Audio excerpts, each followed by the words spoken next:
Can they hear me? Can they hear me live out there? Next beat. That ain't the beat I wanted to. Those was wood another beats beat. right Another there. beat. You know? Nope. Give me another beat. Give me another beat. Nope, that's not it. That's the beat. Turn it up. Oh, word. Turn it up. I gotta hear it a little louder. Can you make it louder than my headphones? Turn me up in my headphones.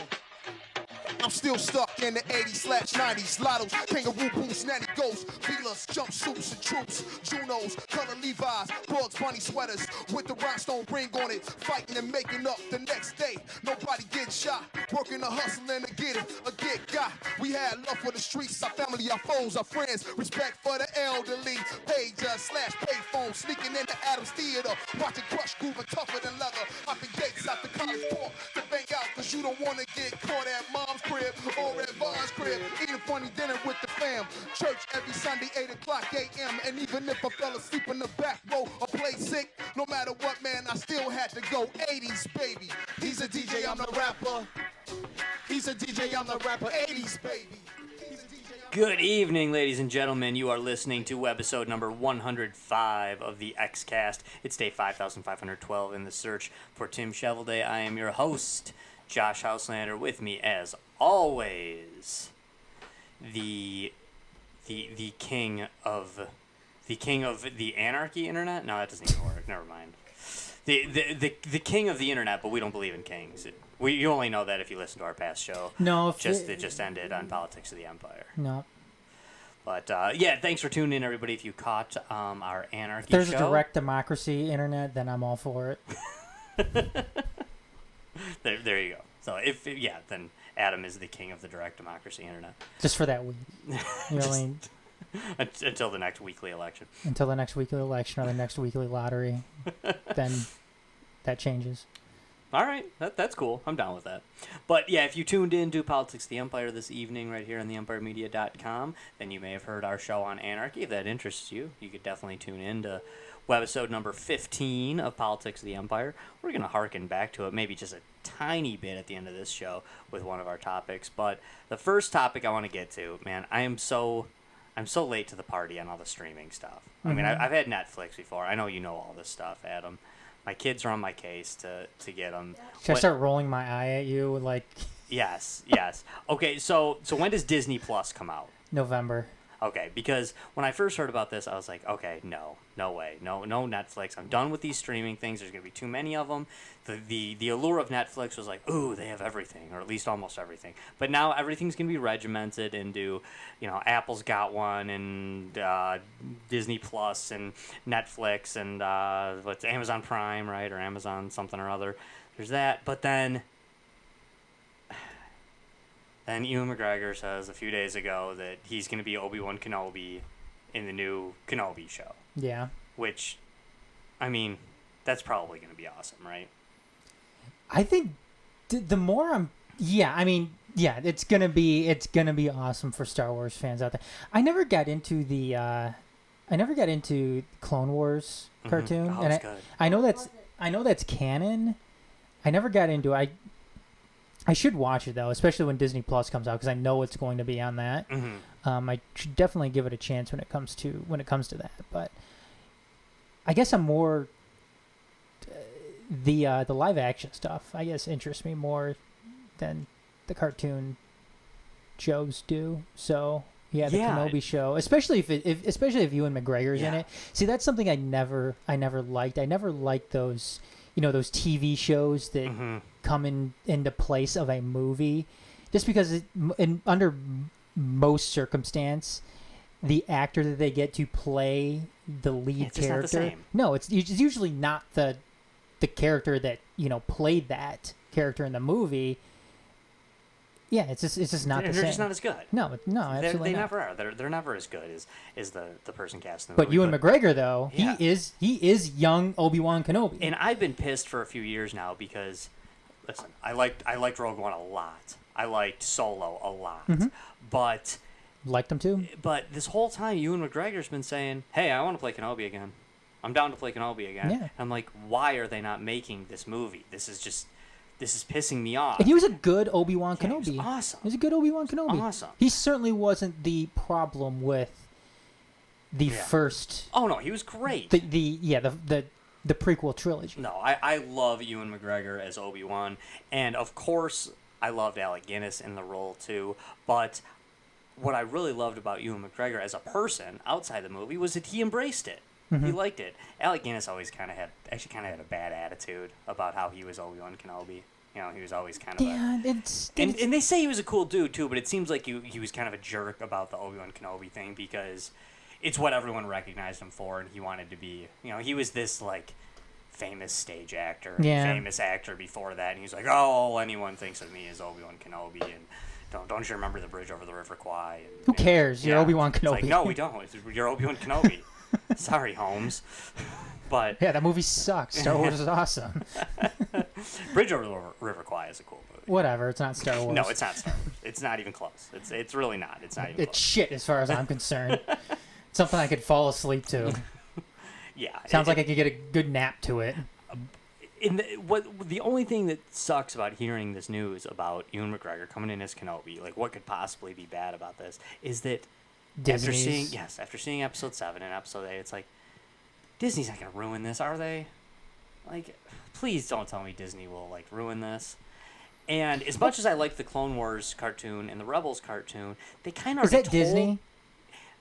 Or was that just straight Lucas? Clone Wars was Lucas, Rebels was Disney. Okay.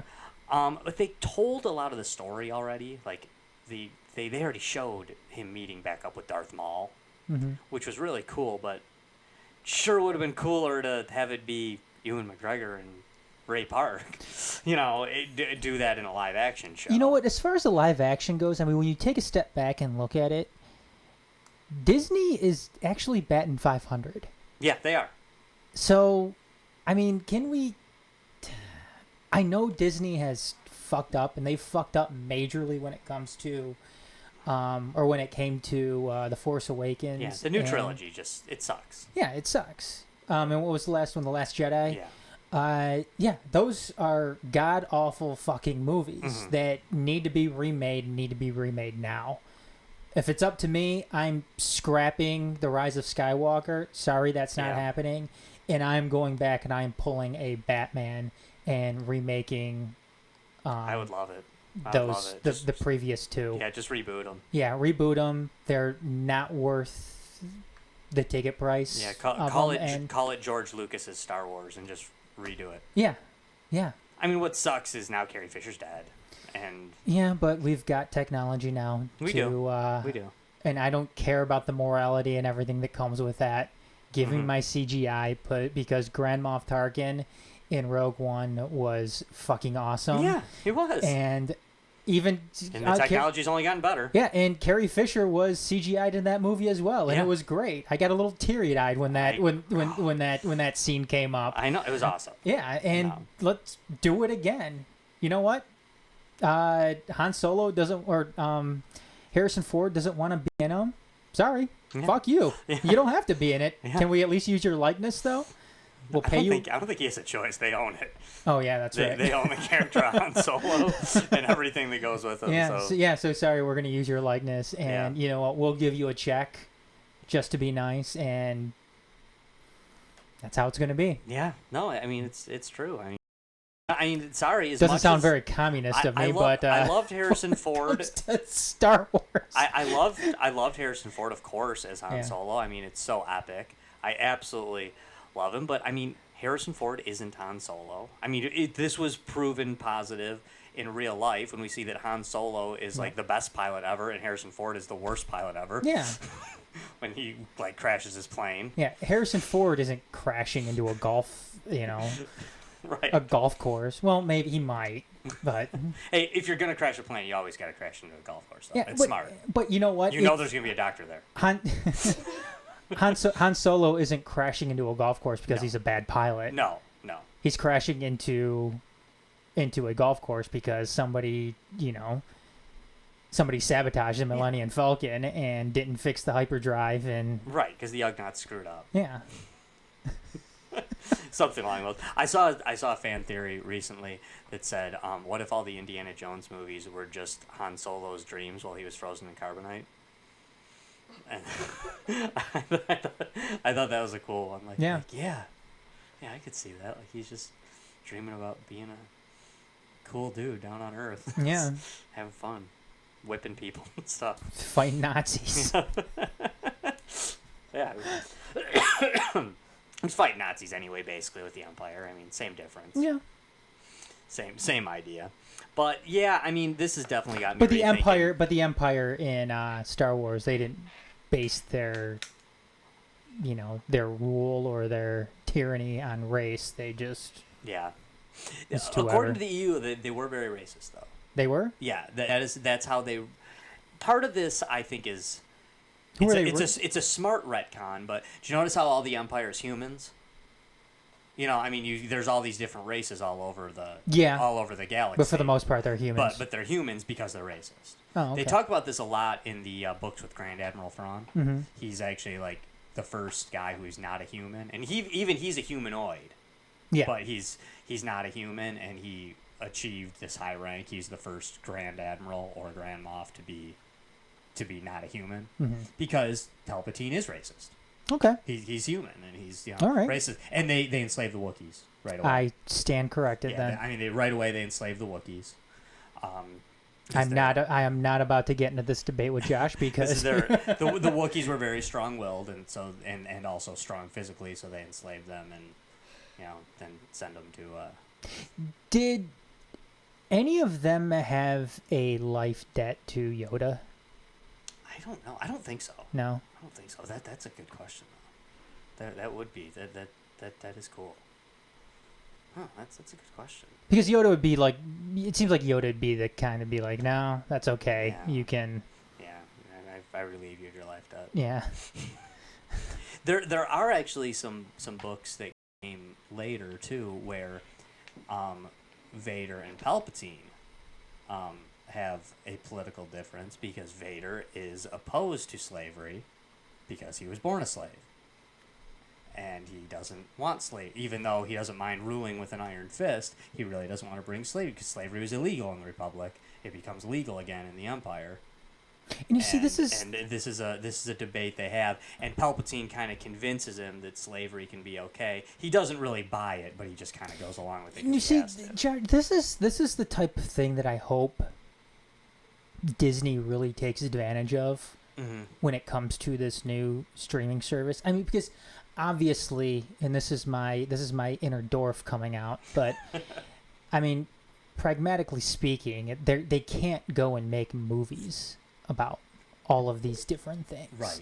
But they certainly can make TV shows. They can, and at first, and I'm sorry, just one last thing. That what you just talked about right there, it may be a little too deep and serious for, maybe Disney Star Wars, but man, that would be an interesting series. Sure. To be based on Vader and Palpatine, just how, Vader didn't want slavery, but Palpatine did.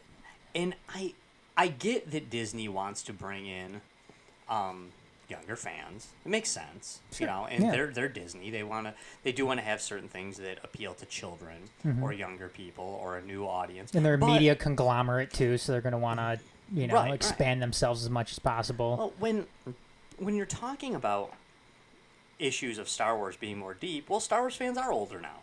Mm-hmm. They are wanting something maybe a little bit more deep when it comes to this. If you were a little kid when Star Wars came out, you're 50 right now. If you were, I was, I'm going to be 40 next year, and I was 3 years old when Return of the Jedi came out. What year did it come out? 83. 83. Yeah.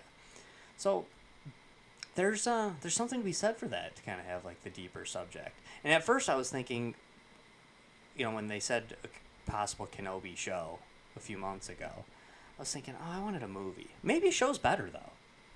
Maybe a show's better. You've seen Kenobi in 6 movies. Yeah. And one thing that George Lucas used to say about Kenobi in the old ones, when the prequel trilogy was coming out, was he was saying that Obi-Wan Kenobi isn't the star. This isn't his story. He's in all 6 of the original trilogy and the prequel trilogy, but none of them are his story. He's a supporting character. That's true. In all of them, it's Luke's story, it's Anakin's story, it's true. the story of the Skywalker family, and he's there. Mm-hmm. He's there, a big part of it. But they're not his story. But we get some of his story. I mean, he sat on Tatooine for 19 years. I'm sure he had some adventures. Fought some Tusken Raiders. Ran into some stuff. I love that meme you posted the other day about the worst witness protection ever. Yeah. Let's put Luke, have him have the same last name on the, let's put him with his dad's stepbrother. We have the same last name, and then basically put Leia with the leader of the rebellion. Who they're already hunting. Yeah. He's like already their enemy. Oh, let's put him with his arch enemy. Yeah. What the hell was Yoda thinking? It's like, we'll take the girl. My wife and I always wanted a little. Like, no, we're gonna go and put her with somebody else. Yeah, there's got to be a family somewhere that's ready for this. Do you know what I think would be cool in the Kenobi series? I don't know if they'll do this. What's that? But what would be cool is if, maybe you introduce a new character. Kenobi has a Padawan. Kenobi has an apprentice for a while.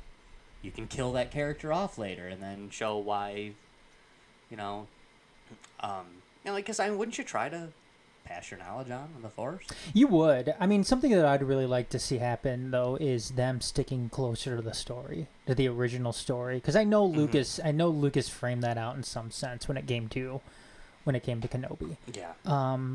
I mean, obviously, you don't want it to be word for word or exactly the same as the story. I mean, there can be some deviation from it, but I would like to see a closer representation of the actual of Lucas's vision. Mm-hmm. I want to see Lucas's vision rather than Disney's vision in I all agree. of this, because Disney's vision is 50-50 bullshit. Mm-hmm. It is. And It is. I mean, there were aspects of Han Solo's standalone movie that I didn't like, but for the most part, I thought it was a good movie. And I think one of the reasons why Rogue One was really any good is because it stayed more in line with Lucas's vision, and I think that that's important in all of this, because even though Disney owns it now, this is still George Lucas's. It's his baby. It's his baby. This is his creation, and I think Disney needs to respect that in some sense. I mean, it didn't become it didn't become popular because of Disney. No. It became popular because of George Lucas's vision. Absolutely. I mean, no, George Lucas did this, and and there's still room for them to play with it a little bit, because Sure I is. don't know how much George Lucas has said or written about what Kenobi did in those 19 years. Mm-hmm. So they can make up stories about little things that go on, but you don't have to. But you can still stay true to to the original idea, and I hope they do. And it's not like George Lucas is perfect. I mean, he's far from it. I mean, there's plenty that you can pick apart about the prequel trilogy. I mean, there's aspects of it that aren't that great, but I think that kind of goes along the line of what you said. I mean, I think that there certainly is room for deviation and some change with it, but keeping Lucas a phone call away, or inviting him to the set, might be kind of cool. Yeah, it might be kind of cool, and it might be very, very beneficial to the the finished product. I agree, man. I agree. And this Disney Plus thing, maybe it'll be kind of cool. I think it. We'll get all the MCU movies with it too, right? Yeah, I'm looking forward to it. I like it because, I mean, there's a lot of content out there when it comes to Marvel. There can be a lot of content out there when it comes to Star Wars, and just to have it all in one place, I think that's cool. And then when you bundle Hulu with it as well, then I think that's all right. even I'm better. going to sound ignorant, and most people listening to the show are going to know more about this than me. What is Hulu exactly? Hulu, I mean, it's a streaming service. I mean, it's very much like Netflix. The cool thing about Hulu though is it has always been more TV show oriented rather than movie oriented. Okay. I mean, there are movies on it, But the cool thing with Hulu is a lot of TV shows that are on there they update it with the actual series that airs on cable. So, Okay. like, take for instance, you like The Big Bang Theory. Actually, The Big Bang Theory isn't on Hulu, but say it is. Big Bang Theory, new episode comes out, say, on Tuesday nights. You can't watch it on Hulu on Tuesday night, but on Wednesday night, All right, so it's available pretty quick. It is available pretty quick, yeah. Okay. And that's the cool thing about it. Where Netflix didn't usually do that, they were usually like a season behind, Well, right? Yeah.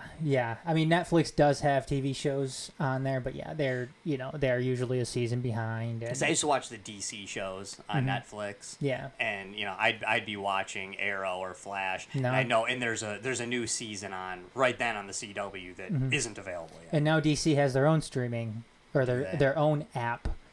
Disney needs to buy DC. I'm sorry. I know that you and I are supposed to be like, small government anarchists, but seriously, Disney needs to just buy DC. Does your nerdom kind of take over though a little bit here? Yeah, it does. I honestly, I've wanted that since I was a little kid. I mean, have when reading comics. I was like, why don't they just merge? Why don't they just merge and then, or do you know what I would love to see them do actually? Is I would love if Marvel and DC, this is so nerdy, I know, but if Marvel and DC just took like a dozen characters or so each and traded them, just mixed it up, not the main ones, not Superman, not Captain America, but took like some like a dozen minor characters each and just straight up traded them. Now you have these ones, we have these ones, and then now all of a sudden, like the Green Lantern Corps is kind of in Marvel too, and I like just it would introduce some really cool things. I want to see like a loan system like in soccer. That could be cool too. I want to see a loan system like, you know what, DC, we're gonna loan you Human Torch for the next 2 years. You can do whatever you want with Human Torch. You can make movies with them. You can do whatever you want, but there is going to be a loan fee associated with it, and we're going to be taking some of the we're entitled to some of the cash that gets generated out of that. A great character in my trade proposal What's that? would be the Human Torch, but the other Human Torch. There's the Android Human Torch. Okay. As well that predates the Fantastic Four Human Torch. He's from like the late 30s. Yeah. And that'd be cool. It's like, oh, now Human Torch is in DC, but he's different a little bit, God, Aaron and I were talking about this like a week or so ago, because he was getting me because he's a DC guy. He was talking to me about the DC app on like Roku and Apple TV and the Fire Stick, and he says I need to get it, and it sounds interesting. But he was telling me about the that spin-off universe where Bruce Wayne's dad becomes Thomas Wayne Batman. Yeah, and like his mom is like the Joker, like turns into the Joker, and it sounded interesting as hell. Yeah. I forget what it's called. There's a lot of the different Earths. Like Earth 3 is the one it's not that one, but Earth 3 is the one where the good guys are bad and the bad guys are good. Yeah. The Injustice Society. Yeah. Instead, and basically since the good guys are bad, they won a long time ago, and they're just the world sucks. Yeah, but the resistance is led by a guy called the Jokester, who is basically the Joker. But yeah, the Thomas Wayne Batman thing was cool because he's he's already a man, and he lost his wife and his son instead of Bruce Wayne losing his parents, so he's not as nice as Batman. Well, doesn't he just lose Bruce, and like you kind of see like a fork in the road there when it comes to Thomas Wayne taking on that Batman persona, and then his mom just kind of going mad over the whole. I don't know exactly how that works. I don't know if the mom dies and then like kind of comes back as the Joker, like it's a Lazarus Pit type thing, or if he thinks she's dead but really she survived it and is disfigured and is the Joker. But he's, because Thomas Wayne's a doctor too, he like does kind of like nasty experiments on people. Yeah, so he's like he's like he's a lot more vicious than but this isn't a kid that was then raised by Alfred, who was like a good-natured guy. This was a man who already lost everything and lost his son, and he's still a good guy. He's still Batman, but he's a lot meaner. See, I'd love to see something like that. I mean, the trading, the swap thing would be cool. Mm-hmm. I guess, we're kind of talking about contracts in the last show. Yeah. I want to see. At the very, very least, if there's not a merger, I want to see contracts. I mean, remember when we had Marvel versus Capcom? Yeah. Remember that video game? Oh yeah. I actually never liked the video game. I loved the idea, and the concept of it. The concept. Yeah, and then they did Mortal Kombat versus DC. Yeah. Too. Oh yeah. And why is that so out of the realm of possibility when it comes to DC and Marvel? That is still like my, pardon the pun, end game for movies. Is I would love to see a Marvel versus DC movie. I mean, it'd be so awesome. It would be. God, it would be so cool. I mean, just like Batman going up against Iron Man. I mean, would be badass. Yeah, and the thing is, when people tell me, when I say I just want to see a Marvel vs. DC movie, and people tell me that's impossible, cut it out. It's like, no, what? It's like, be quiet, Dorf. It's not impossible. Well, know what? If somebody would have told me, I'm not that old yet, but if somebody would have told me when I was 15 years old that there would be an Ant-Man movie, I'd have told them they were nuts. I'd have said, you're crazy. I was like, maybe someday they'll make an Iron Man movie or a Captain America movie, but like they're gonna make an Ant-Man. There's a sequel to the Ant-Man movie. This happened. It's awesome. It's cool, man. I mean, and so keep your head up, guys. There could be these movies. They could happen. People want them, and it would sell. It would sell. It's cool to be a nerd now.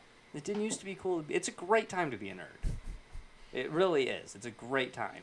I mean, the stuff I used to not want people in school to know that I was into. I mean, like, I dropped my kids off at school, and like everybody's just wearing like Spider-Man T-shirts and like Batman T-shirts.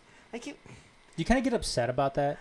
No, I'm happy about it. Are you happy about it? Yeah, I'm happy that they can do that. You got beat up if you wore something like that when I was a kid. Seriously, you didn't walk into 8th grade wearing an X-Men T-shirt. Well, you went to a Catholic school though too. I so did. You would get in trouble in some sense if you wore. Well, but one thing that was weird about going to a Catholic school is that, you wear your uniform just about every day, but then you have like maybe a dozen days throughout the year You can wear what you want. where you don't have to wear your uniform. Like, oh, no uniform today, and it's a big reward. But it's kind of strange because you're like, it's there's pressure. So it's like, okay, you better wear your best thing. Like, you got to wear your very coolest thing, because everybody is going to show up in like their very like. You kind of expose yourself to who you really are. Yeah, where like if you are. If you're in public school, it's like, you can look cool like for a couple times, and then wear a Star Wars shirt. I'm like, oh, well, yeah, I like Star Wars too, man. Or like some days you can just kind of look like a slob, and we're like, well, he doesn't usually look like a slob. But you don't want to go into that one of 12 days at Catholic school wearing a Howard the Duck T-shirt. Right, exactly. It's like, you better not look like a dork. You better not wear the same thing in one of those 12 days, because then they're, homeboy's got like 3 outfits. He wore that in the last dress down day. What a dork. Must have the poor parents. Is that the welfare shirt? It sounded like an Eddie Murphy sketch now, but yeah, there was some pressure on it. My wife and I are gonna inform my son's teachers that there may be some days where he may be coming to school dressed like Donald Duck, and if he ever comes to school dressed like Donald Duck or like in a sailor's outfit, you knew he probably did something bad the night before. So that's gonna be one of his punishments if he. Nice. Yeah. That's unconventional. Yeah. But yeah, it'd be cool. I could see you and your wife doing that too. Oh, Jackson's coming to school looking like Payne Stewart. Must have been talking back the night before.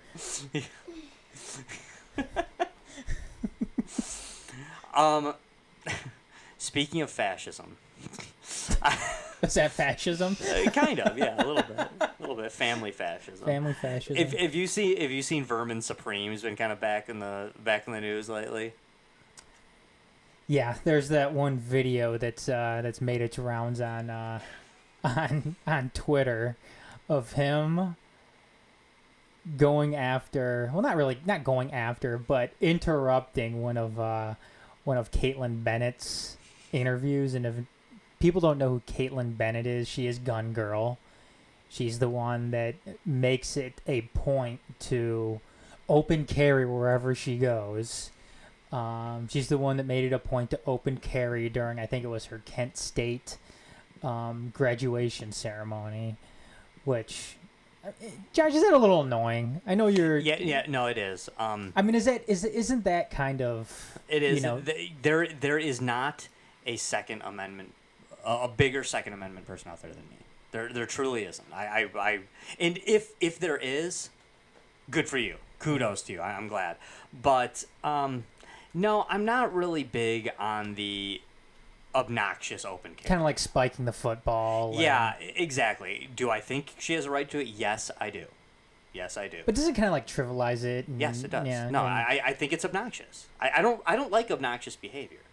Really, I mean, just as a person, as a human being, I don't like obnoxious behavior, and it's obnoxious behavior, and it's obnoxious behavior for the sake of being obnoxious. Because I'm gonna somewhat contradict myself here, because I'm gonna tell you how much I love Vermin Supreme. We told you who Caitlin Bennett was, but if you don't know who Vermin Supreme is, he is a perennial failed political candidate. Hey, he's not failed. He's still in the game. Who I think is hilarious. And basically, this guy, he's been a Republican, a Democrat, a Libertarian, an Independent. He's been everything. He's run for the primaries in New Hampshire. He's been around in Iowa. He ran for governor of New York, I believe, at one point. He's from Massachusetts. But he wears a big boot on his head. And I've always thought that this guy was hilarious. Always. I mean, he's poking fun at everything. But as I kind of progress in my own political views, I actually gain even more of an appreciation for Vermin Supreme, because truly what he's doing is he is pointing out the ludicrous nature of the entire system. He's trolling the system. Yeah, he is. He is the ultimate political troll. He has run on such campaigns. He says he's a friendly fascist, but he basically has run on such political promises as a free pony for everyone. Everybody gets a free pony when he becomes elected. The pony pledge, I believe he calls it. The reason why he admittedly calls himself a fascist is he is for compulsory and mandatory toothbrushing. He insists that everyone must brush their teeth. I mean, Josh, if there's going to be something, I know you're against, a lot of compulsory things. I am. If there's going to be something that's compulsory, I mean, isn't it brushing your teeth? Right, yes, it is. I mean, who can argue with that? I mean, you can argue on ideological basis all you want, but at the end of the day, don't you want to brush your teeth? Don't you want the guy next to you to brush his teeth? Isn't brushing your teeth good for you? I mean, this is a basic human need, human right, if you will. But he wears the big boot on his head, and he's got the crazy gray beard, and he's just a goofy dude who says goofy things, but he is so good at filing the proper paperwork for everything that he gets to be involved in these things. Yeah. He does everything right. He crosses all his T's and dots all his lowercase J's, and for a quick Wayne's World 2 reference. And basically, they just can't keep him out because he actually, as ludicrous as he is, he follows the proper rules, and then next thing you know, he finds himself in a debate that's supposed to be serious, but he's not. He's ridiculous. And I think he got 1.5% or something in the Democratic Iowa caucus. Mm-hmm. I mean, he gets numbers that of course are low, but he's not even in last place. He actually beats some people. I have that Caitlin Bennett confrontation here, so let's play it. Yeah, sure, go for it. Where's your gun? Show us your gun. Don't I want fuck your with gun. your gun, Where's your Caitlin. gun? Your gun was so nice. Your gun was so big. I want your gun. I want your gun. I want your gun. Why are you yelling at me? It's a way that I can really express myself. We want your gun. Where's my gun? Where's your gun? Where's your gun? Where's your gun? Where's your gun? Where's your gun? You guys should be pro-Trump. Trump's coming for the guns, Where's your man. gun? Where's Trump's your gun? coming for your guns. He must be At stopped. least He's she's a man. laughing. Where's your gun? Where's your gun? Where's your gun? Where is your gun? Where's your gun? Where's your gun? Where is your gun? It's open carry. It's an open carry. Where is your gun? You ever look around and say, girls forgot her gun? Hey, are you a vegan? Hey, what happened to those fetuses that you put on Donald Trump's head? Is that a ferret that he stapled up there? Where is your gun? Where's your fetus gun? Where's your fetus Where gun? is your Where's gun? your fetus gun? Where's your fetus gun? Where's your gun? Where's your fetus gun? Where's your Where is your gun? We want your gun. I'm coming for your fetus. Hey! I'm coming for your fetuses. Trump is coming for your fetuses. Trump is coming for your fetuses. We're gonna put the fetuses in Joe Rogan's ass. You're acting like a crazy person. Oh my God! What are you doing? Fetus power. Woo! Oh man. And with Vermin Supreme, it's always impossible to tell which side he's on because He isn't on a he's side. not on a side. He's on the side of pointing out how ludicrous everything is. And you know what though? Right there, he was pointing out just how ludicrous Caitlyn Bennett is, though, with her whole mentality on this open carry thing. He's just going up there. Where's your gun? Where's your gun? Where's your gun? Where's your gun? I mean, show me your gun. Show me your gun. Show me your gun. I mean, because that's how she presents herself. Is I need to be carrying my AR-15 all the time. All the time, but it needs to be swung around my neck, and I need to have my sidearm. What's a good sidearm, Josh? Glock. You know, on me at all times, and everybody needs to see it, and everybody needs to see my AR-15 and my Glock. You know what? Sometimes I'll have two Glocks. I'll have a Glock on my left, and I'll have a Glock on my right, and there you go. No, I mean, but that's the absurdness that I think that it seems like, you know, it seems like we're, you know, trying to get in the head of Vermin Supreme here, but I don't know. Maybe that's what he's doing. Right, and if you notice, they kind of like they're picking on this big open carry person. So, and this is like classic Vermin Supreme, where he gets like one side, like what should be like okay, the Democrats like, oh yeah, this guy's great, he's hilarious, and then like all of a sudden it's like Trump's coming for your guns. If you're anti-gun, you got to be for Trump. and then the Republicans are like, oh yeah, he said something good about Trump. Wait, oh no, he didn't. And then the Democrats are saying, wait, yeah, oh wait, Trump's anti-gun. No, he's not. Trump has to be pro-gun because I hate Trump. But that's like what's going through the head of all the binary thinking normies out there watching this. But that's why he's awesome. he's fun. Yeah, he's fun. I think that he's like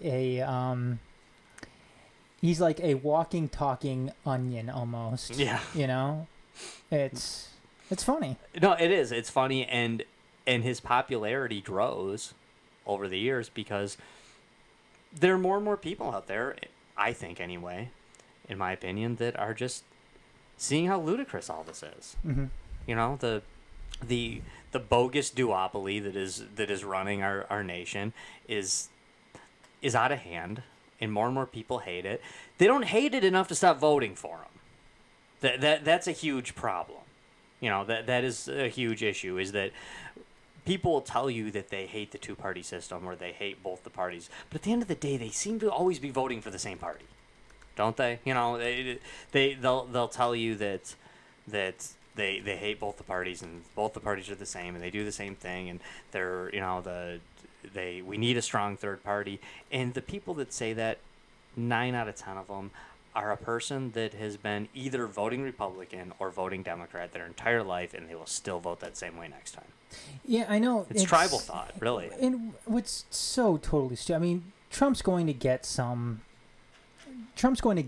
primary challenges here from the GOP. Mm-hmm.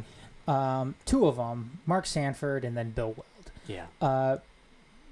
Bill Weld was actually, I heard him on CNN this morning, and he was talking, and he was obviously his last in the last election. He was Gary Johnson's running mate for the Libertarian ticket. And people tell you, oh, he's libertarian. How's he running? Well, actually, the only thing he's ever been elected to, he was elected as a Republican. Yeah. So he actually was a Republican first. Yeah. And the other guy's Mark Sanford, and Mark Sanford is. See, I don't get Mark Sanford because they asked him. They're like, okay, well, if you don't beat Donald Trump in the Republican primary, will you still vote for him? And he said, well, yeah. And to me, that is just so totally ludicrous. Yeah, it's weird. I guess you make a commitment to a party, though. I guess it's tribal thinking, man. It's so fake, though. Mm-hmm. It's fake, and okay, well, if they're bad enough for you to run against them, what makes them good enough for you to vote for them if they lose? Because they asked Bill Weld the same question. Would you vote for Donald Trump if you lose to him in the GOP primary? Bill Weld said no. Yeah. I'm not going to vote for him. Will you vote for a Democrat, or will you vote for somebody? He's like, well, I'll have to wait and see what, how that ends, how that shapes out. Sure. But Bill Weld wasn't voting for Donald Trump either way. Yeah. He just may stay home. He may not cast a vote for that particular section of the ballot. He may get picked up as a libertarian candidate again on one half of the ticket. It's possible. It's weird to me, Adam, as a guy who I consider myself a small L libertarian. I'm not a part of the Libertarian Party. I voted for Gary Johnson. I like Gary Johnson. I don't love him. I don't think he's. I'm not like a huge Gary Johnson sycophant, and the same with Bill Weld. But as somebody that dislikes the duopoly a lot, and I do, I like Bill Weld better as a Republican than a Libertarian. I like Gary Johnson better as a Republican than a Libertarian because, I feel, oh crap, if I have to point out the few members of these parties that I like, those are guys I like. Quite frankly, as the Libertarian candidate, I don't think they're Libertarian enough. I really don't. And I do take issue with a lot of times the people that end up running on these third parties, even the major third parties like the Libertarian and the Green Party, they're people that were simply a Republican or a Democrat, but they were rejected by their parties. And that does kind of get old from time to time. But I'm glad that Bill Weld's still around. I do like him. Again, I like him as a Republican. As a Libertarian, I feel like you're just kind of a Republican who sides with the Democrats more often than usual. Yeah.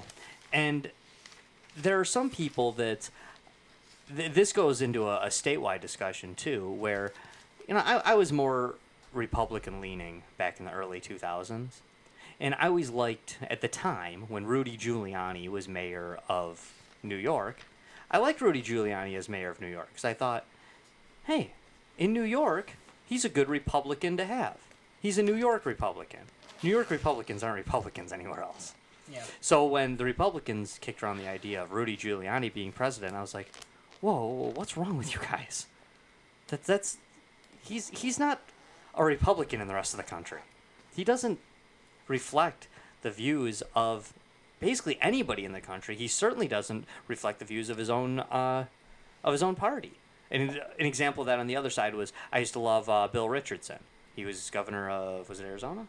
New Mexico. Yep. Yeah, governor of New Mexico. Seems like you have a thing for governors of New Mexico. Yeah, I guess I do.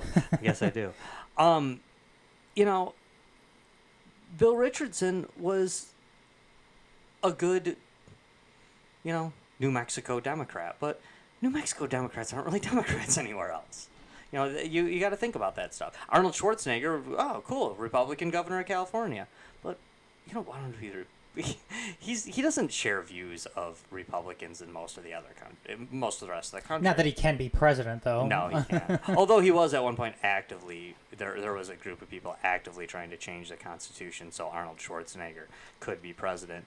That was a legitimate plan, even endorsed by Arnold himself, and it basically was only foiled because he wasn't nearly as successful of a governor as some people thought he was going to be. Mm-hmm. You know, I mean, people in California kind of liked him, but not really. I mean, they had the recall thing for him and stuff. He was following a vastly unpopular governor, though.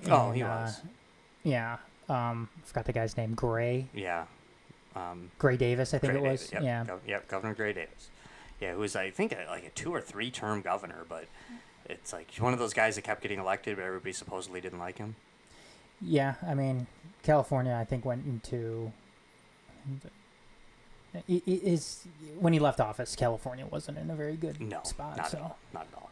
No, if there's ever going to be a time when, you know, a Republican was going to actually be governor of the state, it was then. And even then, they had to pick a movie star.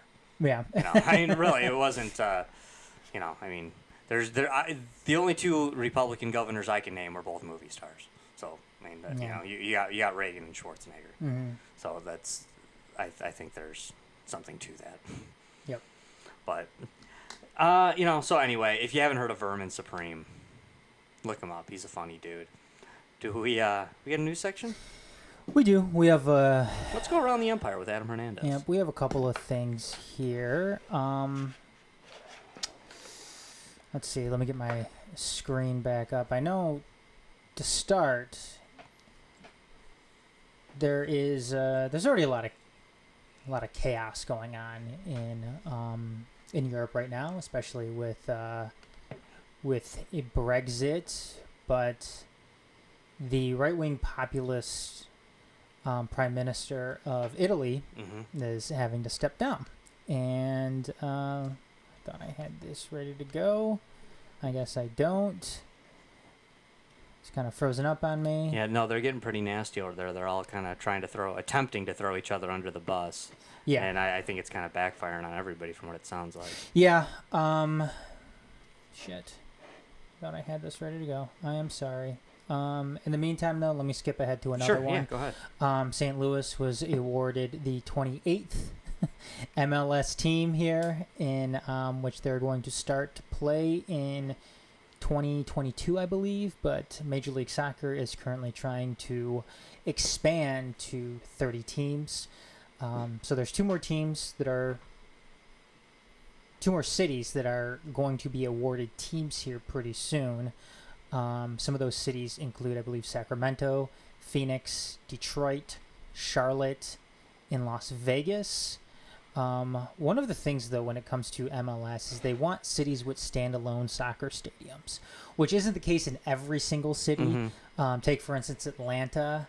The Falcons and the Atlanta United both play in the same stadium. I think it's the Mercedes Dome or something like that. Really cool stadium, but they share that venue. And the reason for this is because when you are awarded an MLS team, MLS teams don't necessarily have owners. Their quote-unquote owners are given stock within MLS itself. Oh, okay. So technically speaking, the league owns all of the teams. Oh, okay. And the quote-unquote owners just own stock, a large amount of stock within Major League Soccer itself. But I know us here in Detroit, there is actually a large group called the Northern Guard that are fans of Detroit City FC, which is basically a 4th-tier soccer team here in Detroit. And basically how the tiers go is obviously MLS is the top tier. The 4th tier, though, isn't actually sanctioned by U.S. Soccer, so... This is equivalent to, like, single-A baseball or something. Yeah, kind of. Okay. Yeah, kind of. But you can't jump up to other tiers like you can in European soccer or like, you know, soccer. Or you would require a contract being signed somewhere else. Yeah, independently. you would have to go and actually try out for an MLS team, or you'd have to go and try out for an EPL team or a Serie A team in Europe. But anyways, though, there's a large contingent here in the Detroit area called the Northern Guard who are just rabid fans of Detroit City FC. It's actually really, really cool because a lot of people say that if you go to a soccer game in Detroit, if you go and you watch the Detroit City FC, that's one of the closest things that you'll ever see outside of Europe to that Really? rabid fan base that there is. They don't want MLS here. They want, you know, the only team within Detroit to be the Detroit City FC. Oh, okay. Which is very understandable, considering the, you know, the corporate, you know, mindset that would be brought in with a large-scale MLS Detroit team. Have you ever been to one of the games? I haven't, but I've seen some video, I've seen pictures, and it's pretty crazy. They light off smoke bombs and... Cool, we should go check one out. Yeah, we should. I mean, it's still going on right now, and I know, you know, tickets aren't expensive, but it's in Hamtramck. Okay. But And yeah. I'm not a soccer fan, but I'd love to check it out. Yeah, it definitely seems like it's worth the experience that you get when you know, if you go to one of these things. So hell yeah. I find that kind of strange about the about them requiring or semi-requiring their own stadium when it seems like the NBA and the NHL, mostly NBA and NHL, seem to actually be eating away from that. Yeah, They seem to be doing more stadium splitting. Yeah, it seems like a deterrent, especially for something like the MLS, which was definitely the fifth, you know, sport when it comes to the four major. I mean, that's still baseball, football, hockey, and basketball in the United States. For sure. And soccer will, you know, for the most part, be the fifth sport in that. But that's not to say it's not gaining popularity, which it is. It's just, yeah, that requirement, it seems like it's a pretty strict requirement to have. I mean, that's not the case all the time. Like I said, Atlanta is one of those exceptions to that. It'd definitely be a tough sell in Detroit where they're, you know, where the Red Wings and the Pistons just merged into one stadium together after having their own for years. Yeah, and I mean Detroit has proposed having a soccer-specific stadium, which actually fell through. And if anybody out there is familiar with the makeup of Detroit, there is actually a proposal to put a soccer-specific stadium where the failed new Wayne County Jail was going to be. Oh, okay. But that ended up falling through, and I actually saw the concepts to it. It was actually really, really cool. Like, it was all basically underground. It was below street level, so when you walked up to it, like, you'd be looking at the soccer game, like, down below you.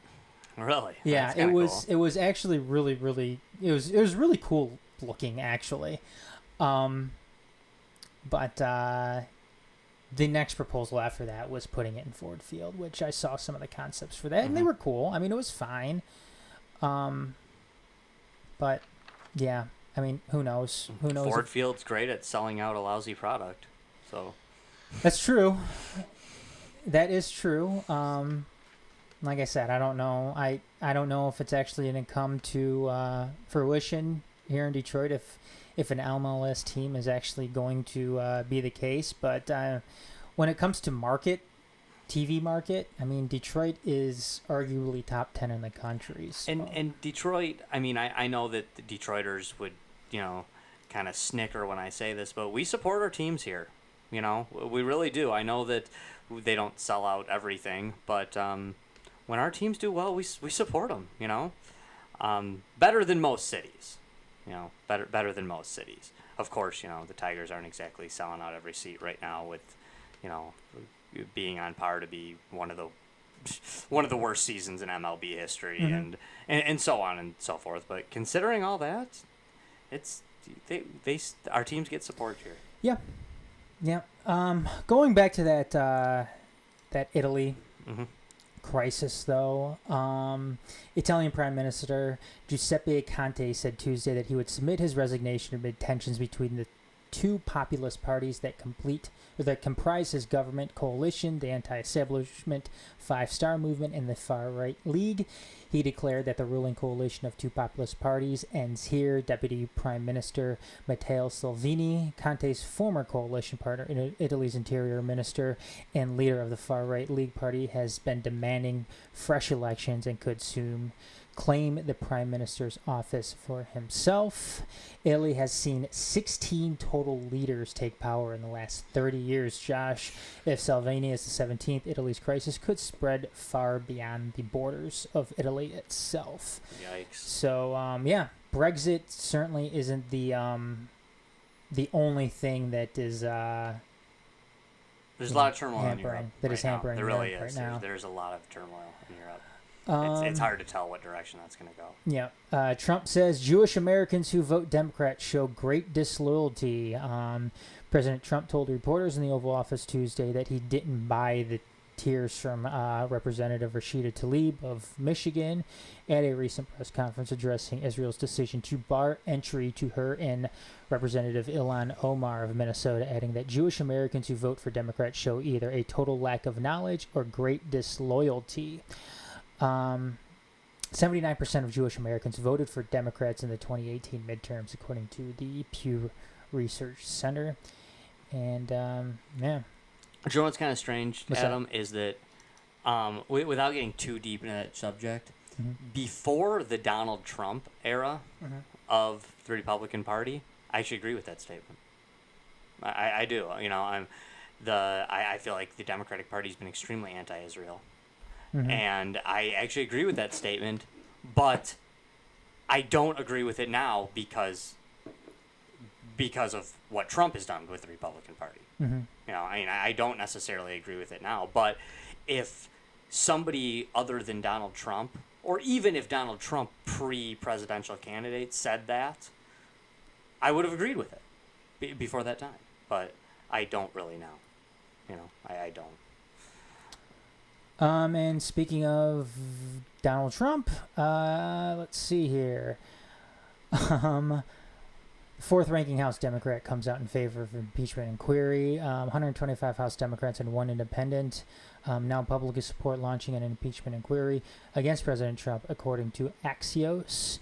Assistant Speaker Ben Ray Lujan of New Mexico came out in favor of an impeachment inquiry on Monday. He's the highest-ranking Democrat in the House of Representatives thus far, actually ranking fourth behind Speaker Nancy Pelosi, Majority the Leader highest to join the Steny Hoyer, impeachment thing. and Majority Whip Jim Clyburn of South Carolina. So basically, the highest ranking without a title, without an additional title in that sense. Yep, and right now you need 218 to impeach, and they're halfway there to that. So, what else do we have here? NRA turmoil, more board members to resign. Country music singer Craig Morgan and Richard Childress, a NASCAR team owner, have become the latest National Rifle Association members to resign from the board. The NRA confirmed to the Washington Post. Per WAPO, the latest resignations take the number of directors to have stepped down since May from the NRA board to 7. It's another blow for the NRA in a year that's been marked by very public infighting, with former President Oliver North stepping down and the gun rights group's top lobbyist Chris Cox resigning after being accused of complicity in a failed coup against CEO Wayne LaPierre, who's had his handling of NRA finances brought into question. Are you supportive of the NRA, Josh? No. I know you're a big segment. No. Why don't you like them? They are not strong enough on the Second Amendment, actually, in my opinion. They, I feel like they play games with both sides of it, and I don't care for the organization, never have.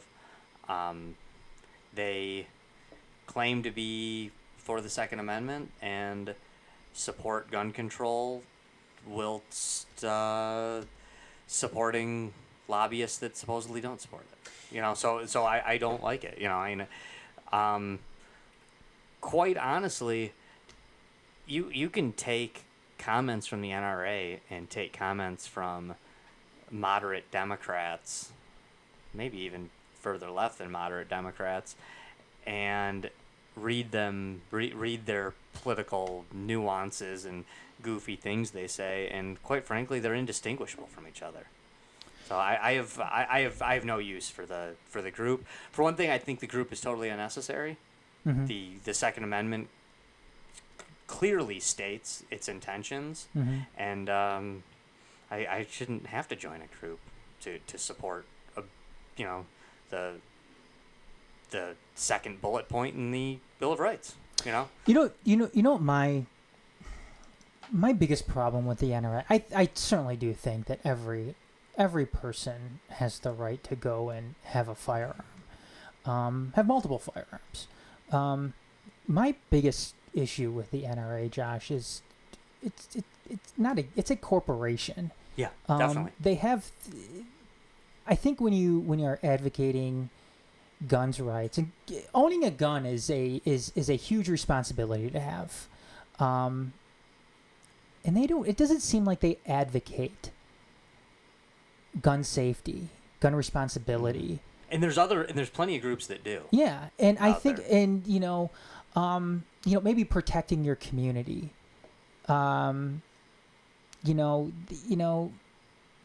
Stuff like that. It doesn't seem like they don't advocate for something like that. The only thing that they advocate for is wealth, lining their own pockets. Pretty much. Do you know what group I compare to the NRA What's directly? Is the NAACP. Okay. I feel like they're groups that completely line up with one another. I certainly am for the right to bear arms. I am very certainly for African American advancement in culture. Mm-hmm. But they're two groups that, if their supposed goal was ever fulfilled, Mm-hmm. they would become obsolete Mm-hmm. immediately. So I don't think I question their integrity. I question their will to actually accomplish their goal, because their goal would lead to them not being necessary in any way.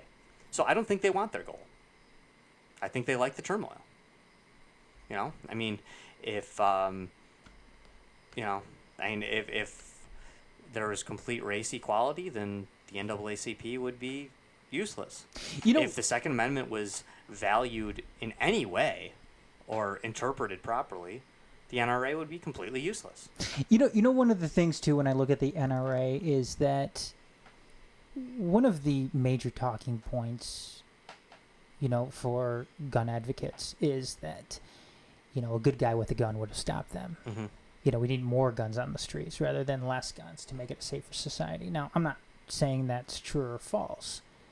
But the one thing the NRA doesn't do is that I think there's a large misunderstanding when it comes to having a gun, having it on you, and when something were to take place, like say a mass shooting, say Mm-hmm. you were in Las Vegas when the mass shooting happened there. But say there's somebody there that happens to have a gun on them, a quote-unquote good guy with a gun.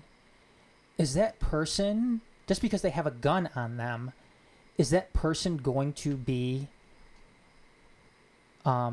experienced enough, knowledgeable enough to go and engage the situation and be able to use his firearm effectively? Maybe he will, maybe he won't. Mm-hmm. But one thing I don't see the NRA doing is making sure... Is advocating for that. Yes, is making sure the public knows how to effectively be a quote-unquote good guy with a gun. You don't see that around anywhere. Well, exactly, Adam. And what they are supposedly fighting for is a right that we already have. Mm-hmm. They shouldn't need to fight for it. So what they should be doing if they're going to be a political organization, a political corporation, if you will, they should be telling the world why guns are so good. We already have the right to bear arms. Tell us why we should. Tell us why we should exercise said So right. you're talking about reinforcing the Second Amendment. Sure. But with that being said, I don't see why the group's even necessary. Mm-hmm. I don't see why it's necessary at all, and I think they do more harm than good. And furthermore, why do I want to pay you money? I mean, seriously, like I'm not a rich guy. Why do I want to? Like, I mean, you know, I get stuff in the mail for the NRA. Like, well, okay, wait, I'm paying this due. Well, what am I getting out of this? Card. Yeah, like, no thanks. Not interested. Not interested at all. Josh, if you want an NRA card, I could probably make you one. Oh, I know. They give you the fake one. I'll laminate it next time I get something in the mail if I wanted it that bad. I mean, But you're absolutely right though. There are other organizations out there, other gun organizations that do seem like they take on the more responsible role as, you know, advocate for owning guns in the United States. Plus, I believe that the Second Amendment, in my personal opinion, the Second Amendment to me is the second most important, bullet point in the Bill of Rights. Well, you think there's a hierarchy to the? No, I don't think the first is the most important. Oh, you I don't? think the first goes without saying. To me, the most important is the Fourth Amendment. Okay. Because your right to privacy is technically you don't need a Second Amendment with the Fourth Amendment. You know, you really don't. You really don't. So with the Fourth Amendment there, that's fine. So the NRA in essence in some ways is kind of like the person that insists on awkwardly open carrying in places where it's totally unnecessary. Mm-hmm. To me, Like Caitlin Bennett. Yeah, I prefer to, because I value my Fourth Amendment right so much, I prefer to exercise my Fifth Amendment right when asked about my Second Amendment right. Because it's none of anybody's business. You know, that's how I feel. So I don't need a, you know, I don't need a, to me, a bumper sticker that says the NRA on the back of your car protects you from a bullet almost as much as what a gun control law. It's about as useless. It's about as useless. Can I get my socialist promotion in here? Go for it, man. There's two socialist gun groups out there that I invite everyone to check out. The Socialist Rifle Association, go and check them out, and then the John Brown Gun Club too. Go and check them out. You know what, man? That's those are cool plugs, and do you know what I have found in my life? And this is just an opinion, but what I found in my life is groups like that seem contradictory on the surface typically tend to be the most articulate people and who voice the opinion of those things better than anyone, even if you disagree with them. Like, Sure. do you know who are extremely articulate people are Who's that?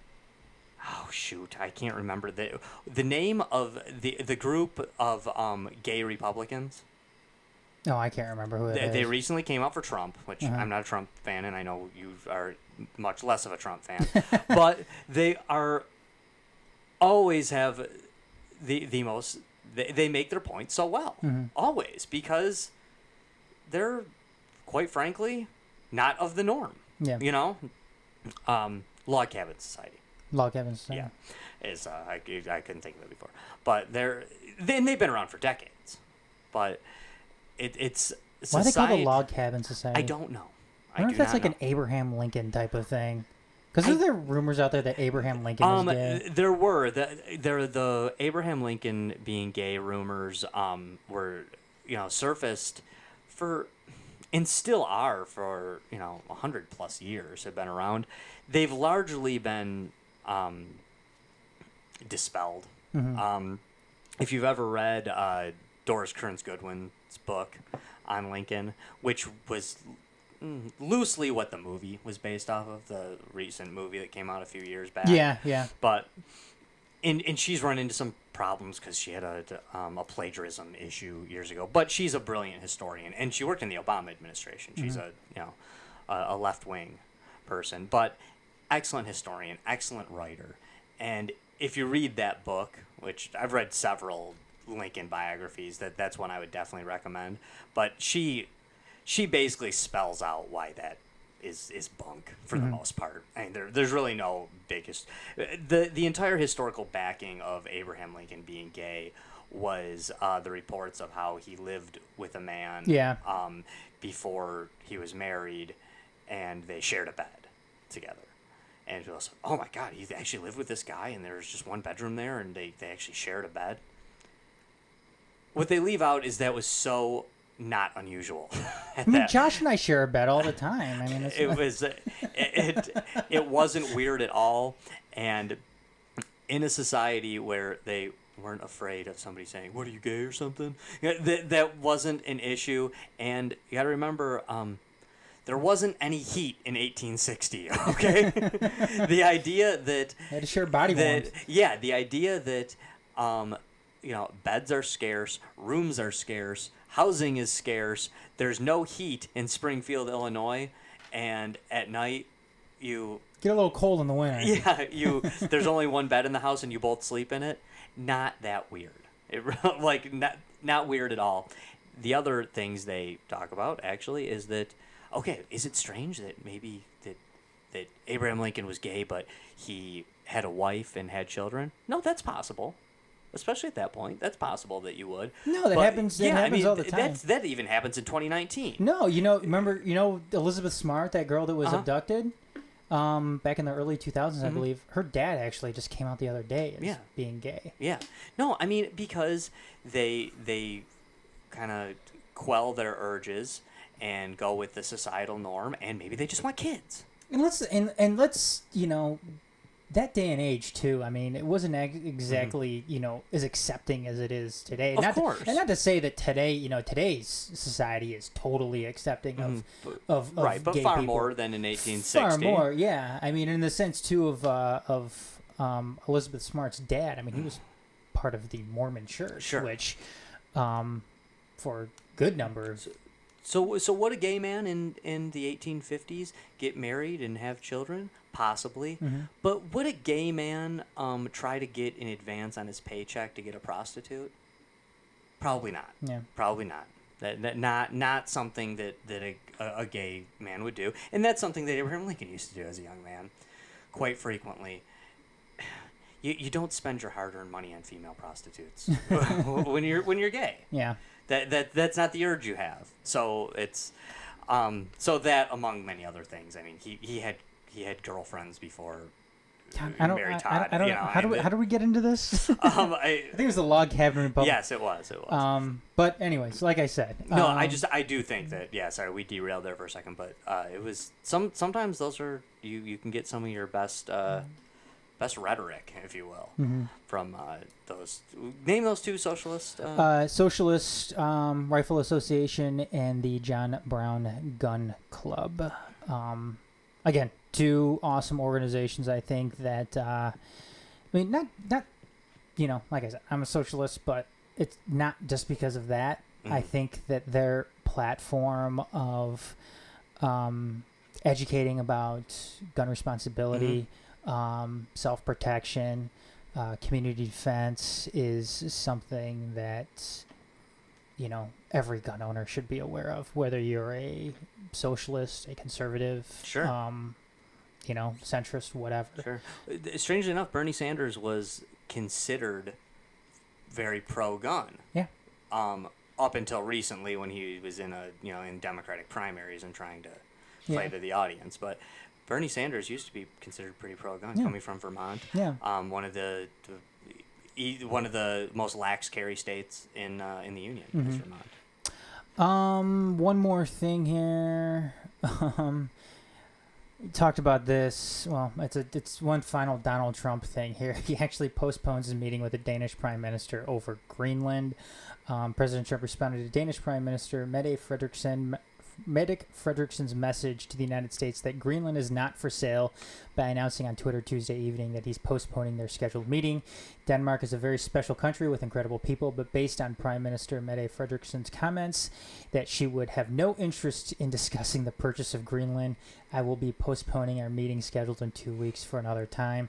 The Prime Minister was able to save a great deal of expense and effort for both the United States and Denmark by being so direct. I thank her for that and look forward to rescheduling sometime in the future. So just because they're not interested in selling... Which was not supposed to be what the meeting was about anyway. Yeah, you're not embarking on this? Okay.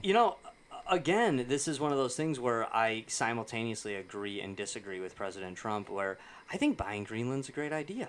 Just, you left out one small part. It wasn't for sale. Yeah. I mean, it wasn't. Maybe Barack Obama would have liked to buy Greenland. Maybe George W. Bush would have liked to buy Greenland. Maybe every president in the last 30 years would have liked to buy Greenland, but it's not for sale. It was, this is the first time they tried to buy Greenland. I think the United States tried to buy Greenland after World War II also. I know it's been an issue. And the thing is, in the past when it was an issue, it was more of a possible one. Mm-hmm. But even then, Greenland said, or Denmark said no. Right. I mean, I bet Russia would like to own Greenland too. Yeah. I don't think they're selling to them either. No. You know, I mean, I think a lot of places would like to own Greenland. Mm-hmm. Hey, it's not for sale. If it's not for sale, it's not for sale. Right. I mean, I don't know what they're supposed to. I guess you can continue to try to, throw out offers, but don't get your ass chapped if they continue to say no. Yeah, I think there's more important issues on the table, especially when it comes to the United States and Europe, than ownership of Greenland. Yeah, I mean, I don't know where he's getting the money to buy it either. Maybe is Mexico paying for that too? I guess. Well, we all know who's paying for it, Josh. Of course. Yeah. Yes. Yeah. Yeah, those taxes we're forced to pay is going to be financing the purchase of Greenland here. So whether it's a wall or buying Greenland or free college, it's all coming from the exact same person's pocket, yours. Let's see if there's anything else. Nope, that's it. All right. Hey, thanks for tuning in, everybody. Tonight we did 2 good shows. We did if you missed Politics of the Empire's Anarchy show tonight, I'd suggest checking it out. I think it was cool. I was there to keep Adam and Dor from killing each other, and they managed to both stay alive, so kudos to me for that. And thanks for tuning in tonight to XCast. We'll see you next week when we got XCast number 106. We got another show next week, too? I don't believe so. Unsure. Stay tuned. Yeah. Okay, but we'll definitely be coming at you with XCast 106 next week, same time, same channel. Thanks, everybody. Bye for now. Ya.